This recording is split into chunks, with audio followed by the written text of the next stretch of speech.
Welcome to The Explainer. Today, we're going to break down something pretty amazing, a masterclass in logic and persuasion, and it comes straight from ancient Buddhist scriptures. We're going to explore this really powerful technique for taking apart an argument without taking apart the person who's making it. So, how do you win an argument without making an enemy? Well, our explainer today is going to unpack that exact question. We'll look at this absolutely brilliant encounter between the Buddha and another popular teacher of his time. And trust me, this isn't just some dusty old philosophy. It's a totally timeless lesson in how to think clearly. All right, first up, a noisy meeting. We've got a calm teacher meeting a pretty boisterous crowd. So let's set the scene. Our story kicks off in the Veluwana bamboo grove. This was a famous park, and the Buddha decides he's going to pay a visit to the hermitage of a wanderer named Sakuludāyi. So the Buddha is approaching this hermitage, and what he finds isn't exactly a quiet place for meditation. Nope. He runs into what the text calls a Mahatya Parasaya, which basically means a massive, huge assembly of people. And they are loud. I mean, they're shouting, they're debating everything under the sun, from politics to straight-up gossip. But then, Sakuludāyi spots the Buddha coming, and immediately he just holds up his hand and tells his followers, "Passaddhi bonto hontu." Hey, be quiet, masters. You see, he knew the Buddha really appreciated quiet, and he was kind of hoping that if they all shut up, the Buddha might actually come over and talk to them. Okay, next section, the supreme color. Here we're going to unpack a pretty vague and absolute claim. So after a few pleasantries, the Buddha just cuts right to the chase. He asks Sakuludāyi, hey, what's your teaching all about? What's your core philosophy? And this, my friends, is where the real masterclass kicks off.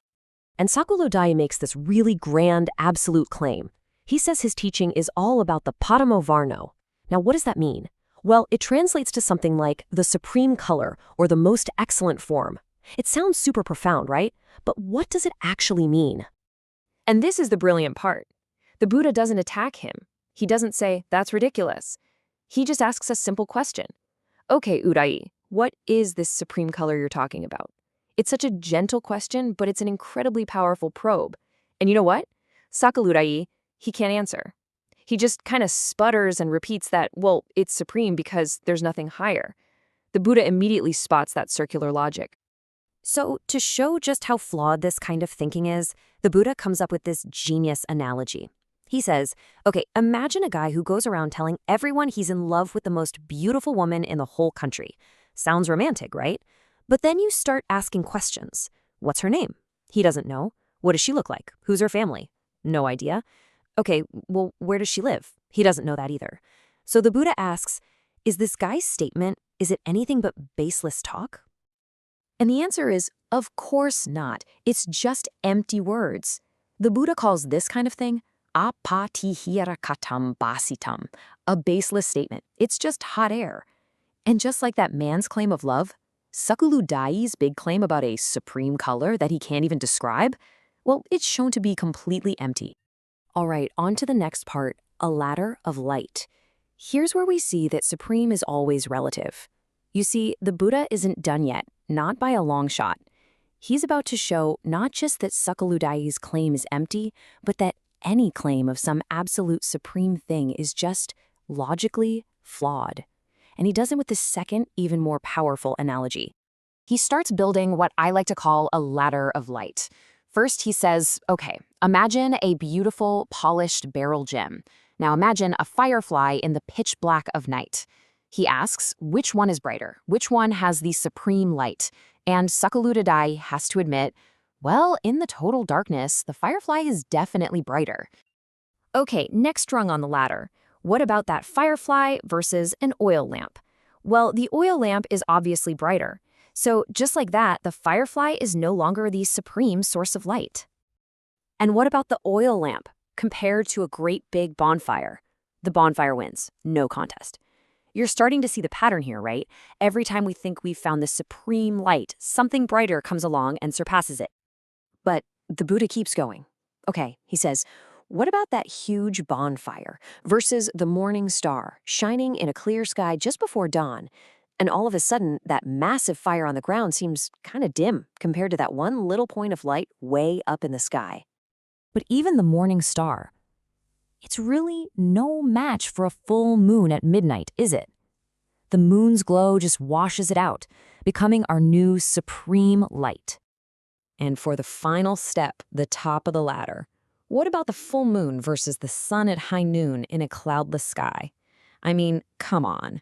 The sun is obviously the brightest of all. It makes every single other light we've talked about seem totally insignificant. And this is the mic drop moment. After getting everyone to agree that the sun is the brightest thing on the list, the Buddha delivers the killer point. He says something like, "Listen, I know of beings and realms that are way, way brighter than even the sun, and yet I never go around saying there is a supreme color." Why? Because he's just shown that supreme is always relative. It always depends on what you're comparing it to. It's just a brilliant takedown of absolute claims. Okay, so with Sakuludāyi's first big idea completely but very gently taken apart, the conversation shifts. Let's talk about the path to happiness. What's the real goal, and how do you actually get there? The Buddha now turns to Sakuludāyi's second claim, that he knows the path to a world of nothing but pure, absolute pleasure. And right away, the Buddha spots another huge logical problem. See, Sakuludāyi's path to happiness, it involves a mix of pleasure and pain, a lot of self-denial and things like that. So the Buddha just asks a really simple question. How can a path that's made of both pleasure and pain lead you to a place that is only pleasure? It's like, how can a mixed cause lead to a pure result? The logic just, it doesn't add up. So, in contrast, the Buddha lays out his own path. He talks about practicing what are called the jhanas. Now, you can think of these as a kind of methodical training for your mind. It's a way to cultivate these incredibly deep states of happiness and peace one step at a time. And you see the difference? Unlike the other guy's path, here the cause, a practice focused on pure peace, actually makes sense as a way to get to the effect, a state of pure peace. But then, just when Sakuludāyi thinks he's finally got it, the Buddha totally blows his mind again.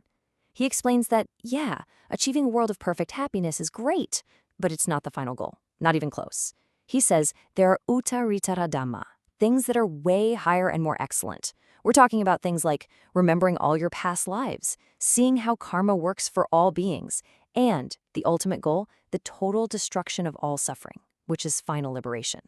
So where does this all lead? Our last section, beyond a happy world. A philosopher is convinced, but his community makes a plea. And honestly, the way this whole profound discussion ends is maybe the most surprising part of the story. It doesn't just end with a logical checkmate. It ends with a really human, kind of dramatic moment. So after all this, Sakuludāyi is just completely won over. The Buddha's logic was flawless, his teaching was so compassionate, and so he asks to become a monk right then and there.